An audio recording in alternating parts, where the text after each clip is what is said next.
Before we start dividing with polynomials, I want to do this dividing here first of all, and I want to do it a particular way.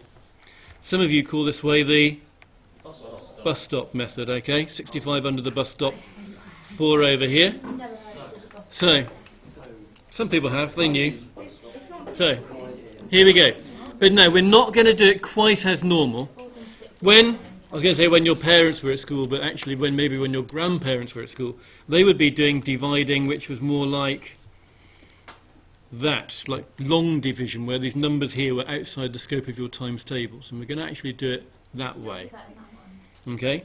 How many times does 4 go into 6? What number did you use? Like, what is 4 times by 1? That goes here. Okay, that goes there. And now, you do a taking away. What's the difference between 6 and 4?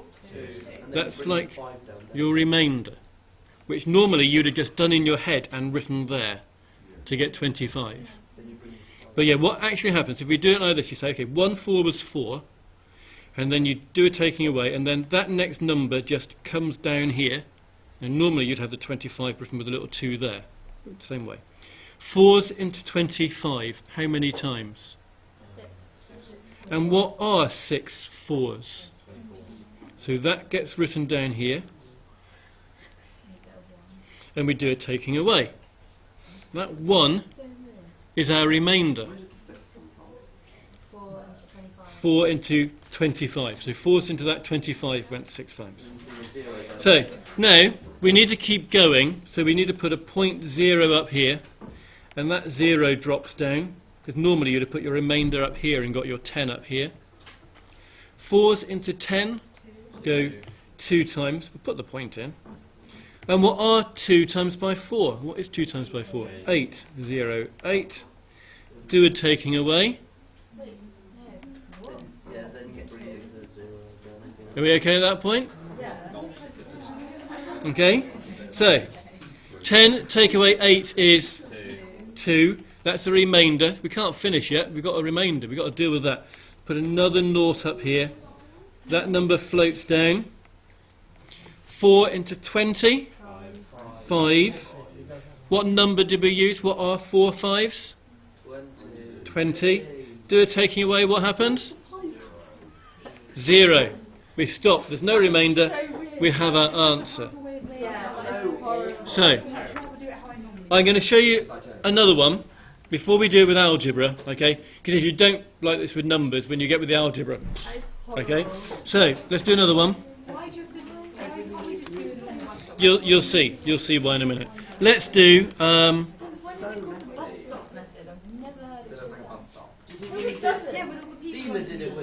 Right. There we go. Let's do this one here, okay? Do with bigger numbers. In some ways it makes a bit more sense. We'll do 65,536 divided by 32. Oh, no. I thought you were going to put a divide 32, then do it again. I just put my 6 by the margin. My life is so hard. Like, try being me, it's not fun. We won't name this person on the video that's complaining. Right, so we ask ourselves first of all, does 32 go into 6? No. Okay. So you do look at putting these together. Does 32 go into 65? How many times? Right, twice. That goes there. 32 into 65 goes twice. And now you say, this 32 times by that 2, what's the answer to that? So you write that down here. That's the number you used. Then, at this stage, you do a taking away. 65, take away 64 is 1. You happy with that? Then, the next number floats down, the next digit. 32 into 15. None. Okay, so a none goes there. And I have to bring the next digit down. Still the same level? Yeah. So 32 into 153. So we do our 32 times table. know what 32 times table. Well, there it is, okay? 32 times table, it's there, okay? So 153 is here. So that was 4 times. And 4 times by 32 was 128. Are we all happy up to there? Yeah. Right. What, Jack? Do a taking away. 153, take away 128. 25. And then we bring the next digit down. So I've got 256. I better carry this on, haven't I? 8 times, I'm told. 8 times. I'll just go with that then. Yeah, 128 times 2. Yeah, okay, it is. So it goes at 8 times. What is 8 times by 32? 256. Yeah, okay. That was 8 times by 32. Do your taking away. 0. So we finish. There's no remainder. Okay? Right. We're going to do one now then in algebra and go through the same process.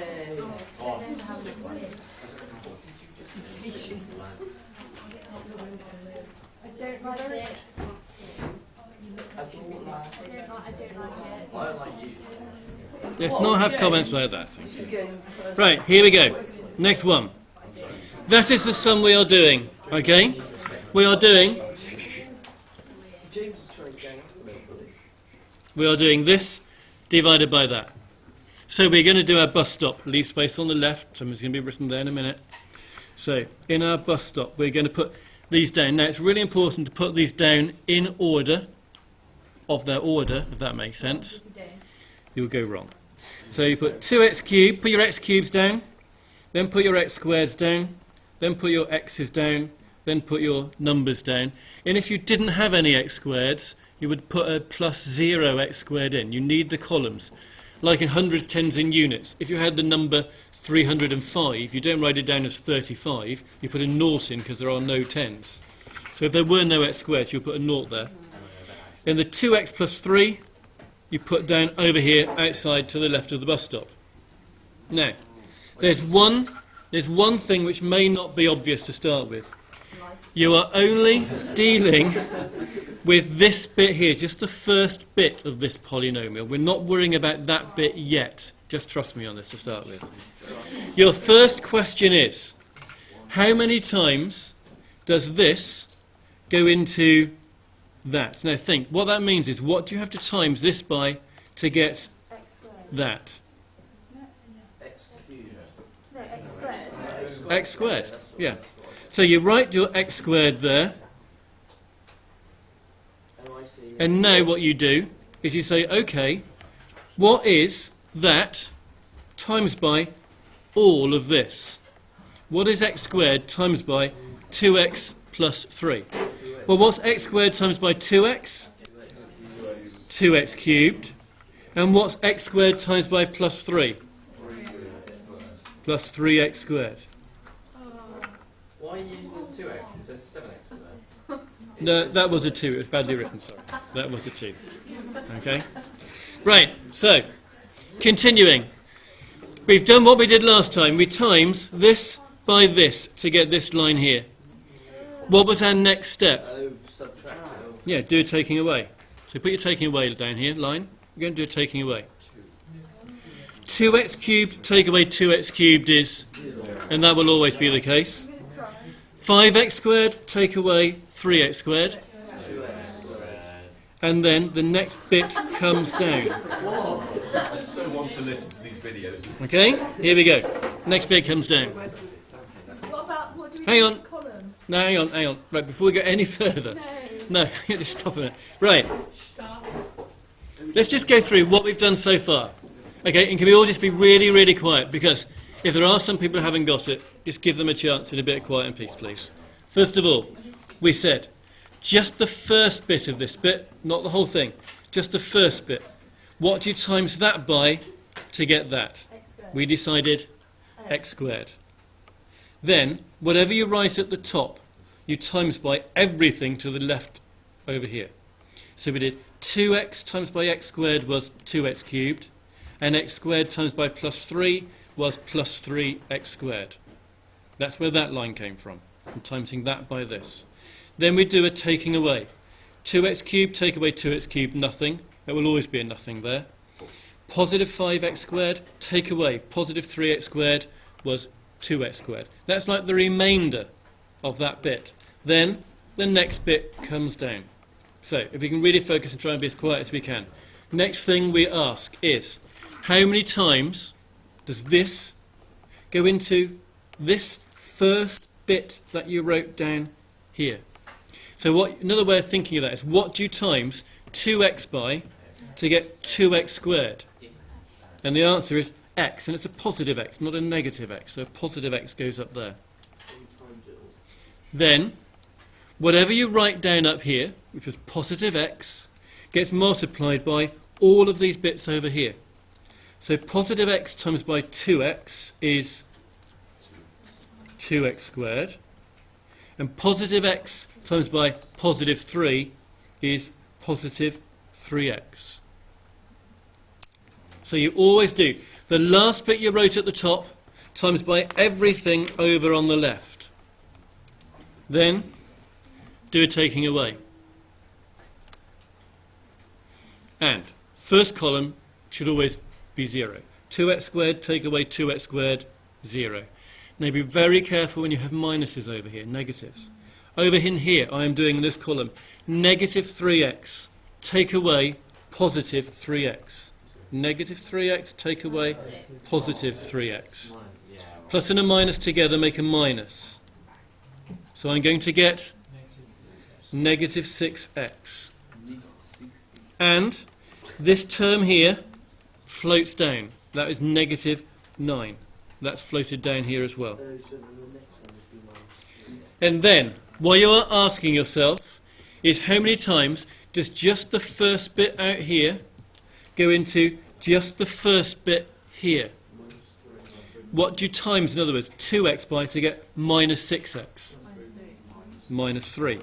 That goes up there. Soon as you write something down at the top, you say, okay, that minus 3, I have to times it by this. So minus 3 times by 2x is minus 6x. Minus 3 times by positive 3 is minus 9. Now I'm doing a taking away. Negative 6x, take away negative 6x is happening over here. Remember, those two minuses together, change it to a plus, and you get 0, which is what you would expect. Over here, I'm doing negative 9, take away negative 9. Those two minuses in the middle will make a plus, and you get 0. So there's nothing. There's no remainder. We've finished.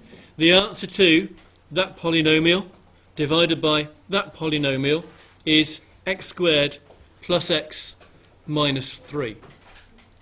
And if you wanted to check this, I'll come to you in a minute, I promise. If you wanted to check it, you could now multiply your answer bit up here by what you're dividing by, using the grid method or any other method you like. If you multiply those together, you would get this, if you're right. If you don't get that, something's gone wrong. And it can also happen sometimes that when you sort of finish down here, you get a remainder. But we won't worry about that today. But you can, no, you don't just put zeros in. Somebody else does it, but not going to worry about that today.